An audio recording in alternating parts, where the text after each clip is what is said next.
What's going on, y'all? Machiavelli Mills TV. I got little Machiavelli Mills here right with me, and I'm here to tell you all that Tim Anderson is the coolest player in baseball, hands down. Don't you agree, son?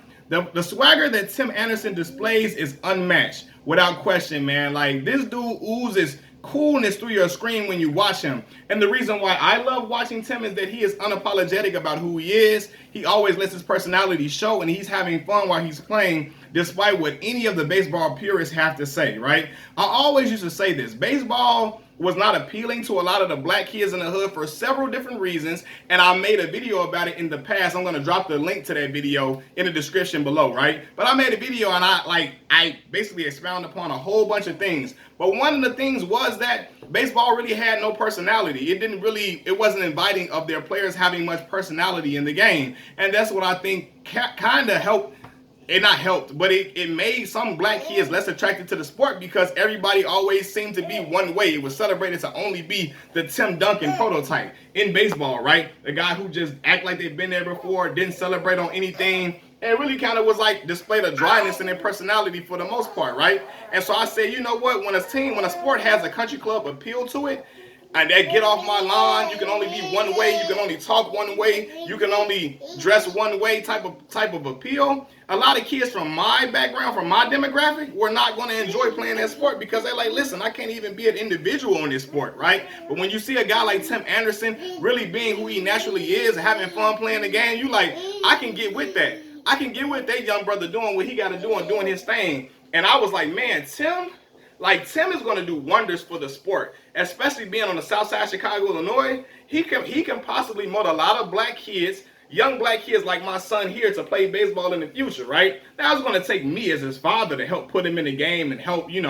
make him aware or hip to the game and so on and so forth. But at the same time, if he sees guys like Tim thriving, he's going to say, hey, I could possibly do the same thing. Because let me tell y'all something about my folks, about black kids. Representation matters to us, right? I don't know about any other ethnicity. I'm sure it does in other ethnicities as well. But I'm a black man, so I'm gonna speak about my experiences being black. A lot of times we need to see somebody else in that position doing it to believe that we can be there as well. So when kids that's playing Little League Baseball see Tim Anderson thrive, and they like, damn, I can do that too.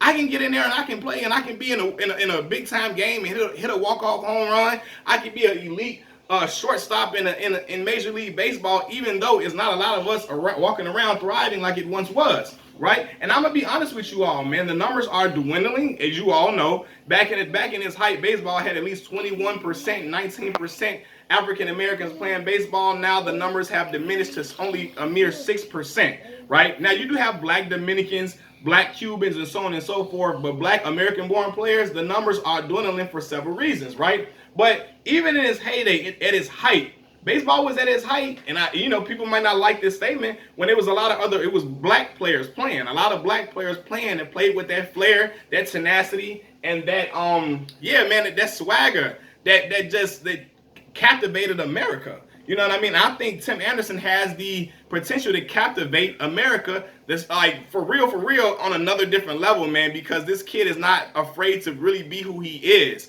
And you see it in interviews, even the way he gives pure, unfiltered truth in interviews, despite it not being particularly good for baseball, right? Like, I remember when he got interviewed by Dan Le Batard on the Dan Le Batard show, right?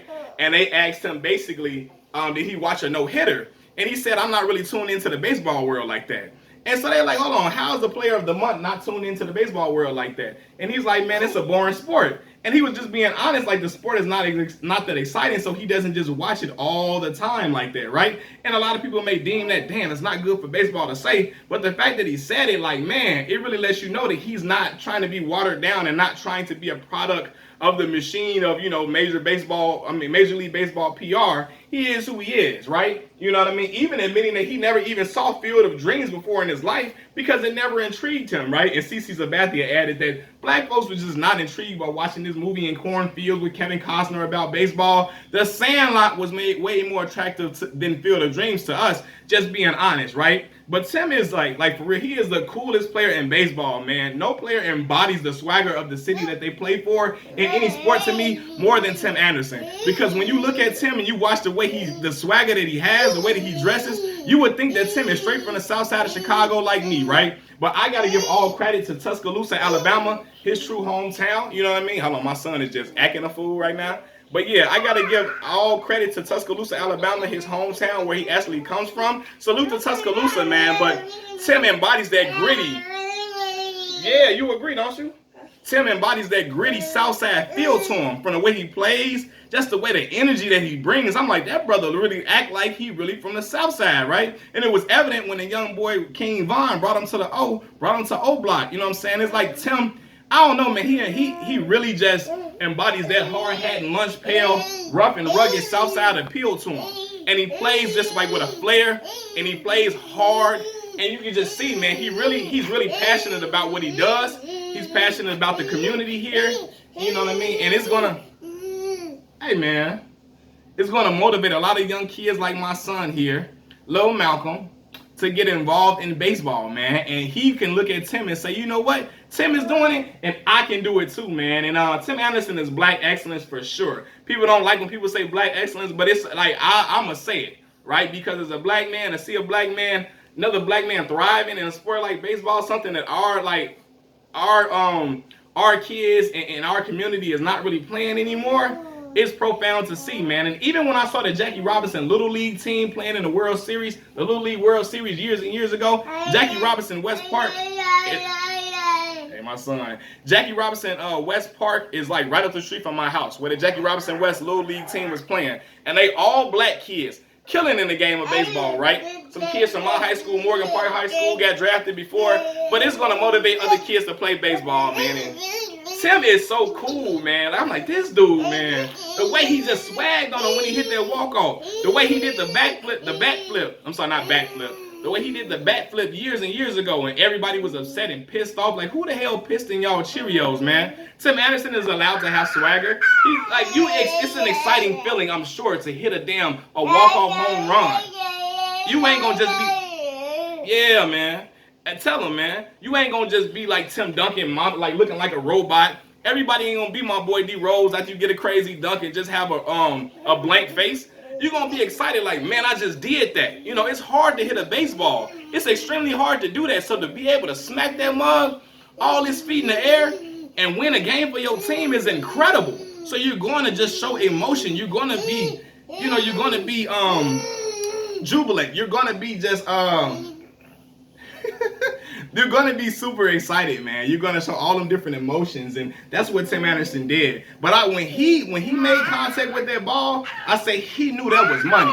He knew it was good, man. And that's like, I'm like, man, the way he just stopped, like he knew it was gone. And I'm like, damn, boy, that boy got swag like a mug, boy. That boy got some swagger, man. And I went to school with one of his friends, actually, at Mississippi Valley State University. So I hope that Tim sees this video. I believe the brother name is Terrence Steele. I believe, yeah. I went to school with his boy, and Terrence was actually in his wedding. So, you know, I'm sure that Terrence is very, very proud of who the player that Tim Anderson has became, and he's got just room to grow, and we want to keep him here on the South Side for the rest of his career without question, man. And also, man, the White Sox are doing the damn thing. They out here getting busy, for real, and it's just, like, you know what's crazy? The city is getting, I always feel like this too. The city was like on fire and happy when the Cubs won, but baseball just feels different when the Sox is winning in Chicago. Baseball feels different. When we won in 05, the city just felt so united. And I guess because it was my people that was really super celebrating it, because, you know, Chicago is like the most segregated city in the United States, right?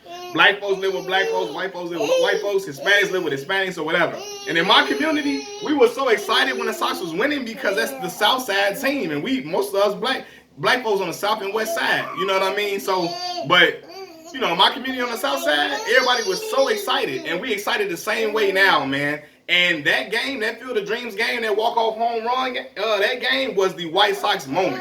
Every baseball team needs a moment to show. Hold on, Bobo, don't do that. Every baseball team needs a moment to show that they have arrived and they serious about possibly winning it all. And this right here, like that moment right there, was like, yeah, White Sox here and they ain't playing. They out here to make a statement, for real. But Tim Anderson, man, that brother is the epitome of cool, man. And shout out to his wife, too. His wife, AKA. You know what I mean? I see him with these beautiful kids, man. It's a beautiful thing, man, and a beautiful display of black love from him and his wife. But man, I'm extremely happy for Tim and the player that he's become. I've been watching him for years now. You know, since he's been with the White Sox, and I'm excited for that brother, man. Machiavelli Mills TV. Got little Machiavelli Mills with me, y'all. You know, y'all had to bear with me because my boy just talking. He 9 months now. Starting to trying to say words, getting excited, jumping up and down like you see. But I thank y'all for rocking with me, man. Did I hit your head, man? Machiavelli Mills TV, I'm out. Peace. Say peace to the people, man. Say peace.